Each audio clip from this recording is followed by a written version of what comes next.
welcome back to another review. Me, Kevin, from Kevin Grant on Whisky. This week, I've gone back to Islay. We're hitting out with Bunnahabhain. Bunnahabhain is traditionally unpeated, so going to Islay, you expect a big peat punch every single time, but this time we're getting an unpeated version of an Islay-style whisky. So this is a Bunnahabhain, the Stiuireadair, or Stiuireadair is how you say it. I say Stiuireadair, but I think it's slightly wrong. My Scottish Gaelic is not the best. That's my best attempt at it. Being Scottish, it's absolutely cardinal sin that I cannot pronounce certain names. But this is an unaged Bunnahabhain. This is first fill and refill sherry casks only, 46.3% ABV, non-chill filtered, natural colour. So it's ticked a lot of boxes there for what we like to see in a whisky. Bunnahabhain's part of a portfolio owned by Distell, so they've got Bunnahabhain, Deanston, and Tobermory. Sorry, can't believe I just forgot that. I love Tobermory too. So I've had this sitting in the glass for a little bit. I've had this for a little while. I've still got quite a lot left in it. I have been diving towards the 12-year-old a little bit more, but I thought I'm going to go back, try a little bit of this. And I've got a kind of theory why this came out as well. So we'll look at the colour of it first of all. It is a very amber style whisky. For me, it doesn't look as sherried as I would expect it to be from being natural colour, but that's fine. It could just be the age. There's not an age statement to this, so it could be quite young. Again, it could be slightly older. So when you do a comparison between the 12-year-old and this side by side, you can see the colour differences. I might try and do something at the end, a wee picture, just to show you the difference in what the Stiuireadair does compared to the 12-year-old. So, this is one that came out, you can buy in supermarkets. It was out there first of all. What I was led to believe is the 12-year-old was running low on stock. Everyone was buying a 12-year-old, so what they had to do, instead of pulling back the 12-year-old, they wanted to try and divert some traffic and bring out something new on a good price point, easily obtainable, and just take the heat off it. And I think it's worked out pretty well. So we'll go in though. Let's give this a wee nose and give it a wee try. So we'll nose it first.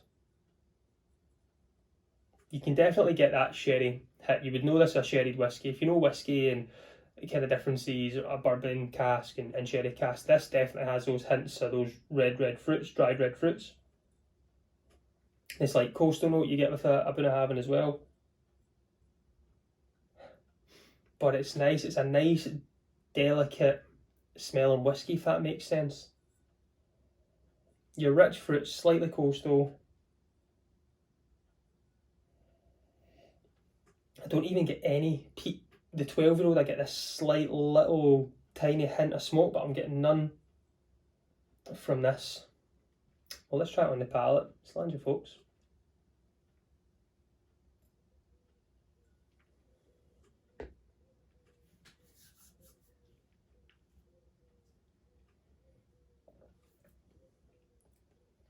And then there, that traditional nutty note I always get from Bunnahabhain is this wee nut note to it. It's still nice, mouth coating, rich, not very complex, just a very good sherried whisky, but not that overpowering. Some sherried whiskies you can have one dram, it's very sweet, it's hard to go back for another at times. This one you could go back, maybe have 2-3 drams of this. It's very enjoyable. It's just lasting as well. I forgot how long this can actually hang around the palate. So Bunnahabhain is a distillery that I have not been to yet, which I'm quite sad about. It's very old, run down looking. A lot of money did get put into it when Burns Stewart got taken over by Distell. They came together and they put a lot of money in, and the visitor centre was supposed to open last year, which I think was crying out, is what Bunnahabhain has really been crying out for.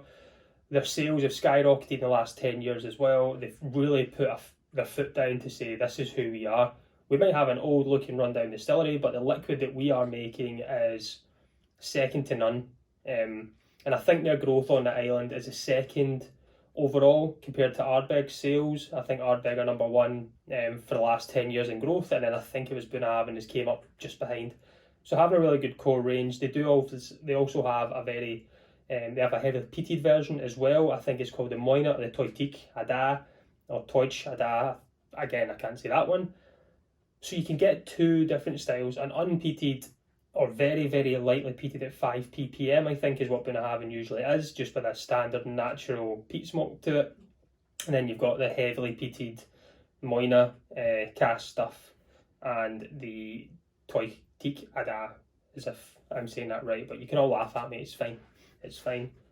Another quick point, I'm not wearing a hat this week. I've decided to do my hair. I've got my hair cut due on the 8th, so I'm really looking forward to that. But let's go back in for another wee try. See if anything's changed there.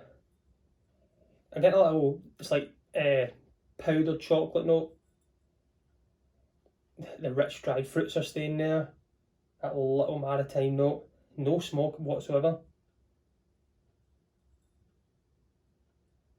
It's that kind of potpourri note to it.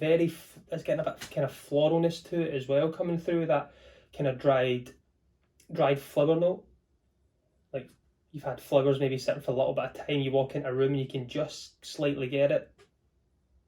So floral, dark orchard fruits, slight maritime note, and just easy sipping.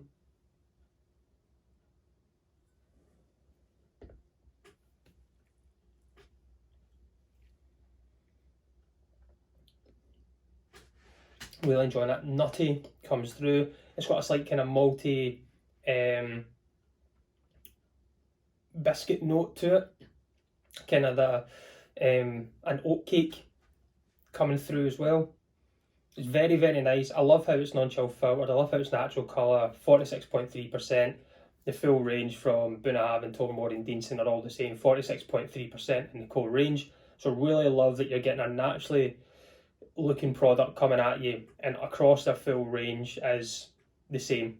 You know, I do enjoy that about it. But what I'm going to do is I'm going to sit back, as always, enjoy this, and feel a little bit sad that I'm going back to work in a couple of days. But it's been a really good whiskey. So if you hang on, you'll be able to see last week's winner and guess the dram, and I'll maybe play another wee game of it as well. But if you're going to be leaving just now, thanks for tuning in. If you're a subscriber, thanks for subscribing. If not, feel free to hit that subscribe button if you want to see weekly content on tastings and some different things that I can ever come up with.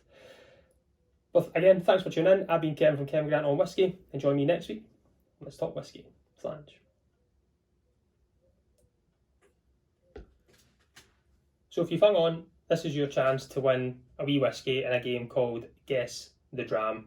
First of all, we'll go for last week's winner. There was two people that did get it right.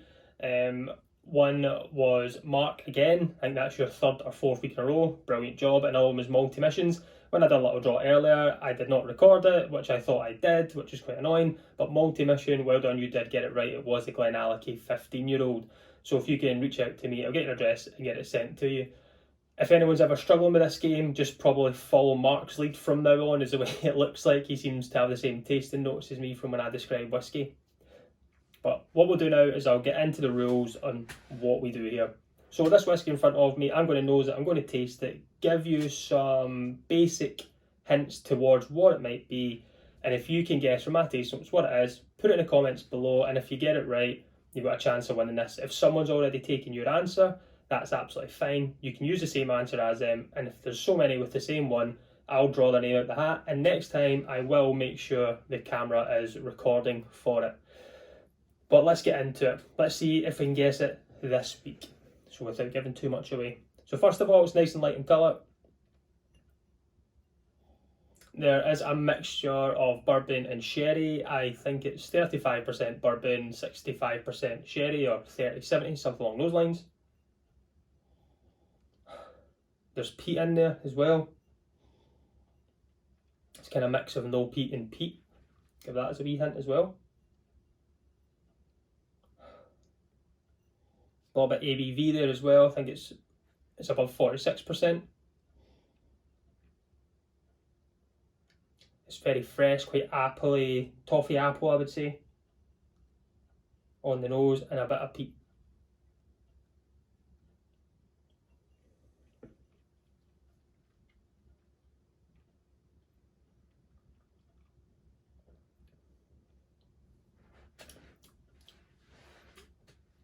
On the palate, it's creamy. The peat comes through on it. The bourbon sherry cask influence is coming through as well. You're getting more kind of peaches, pears, that bit of smoke, vanilla. This is a non-age statement. This is a Highland whiskey. What else can I give away on this? And this is, we'll say, a new whiskey as well, to an extent. So, mix of bourbon and sherry casks. It's above 46% ABV. It's a non-age statement. It's new whiskey. It's in the Highlands. And it's a mix of peat and no peat, we'll say. And I'm going to leave it at that. So apples, toffee apples, taste buds, vanillas, creamy, rich, slight maltiness to it. Grass, very kind of cut grass, hay note.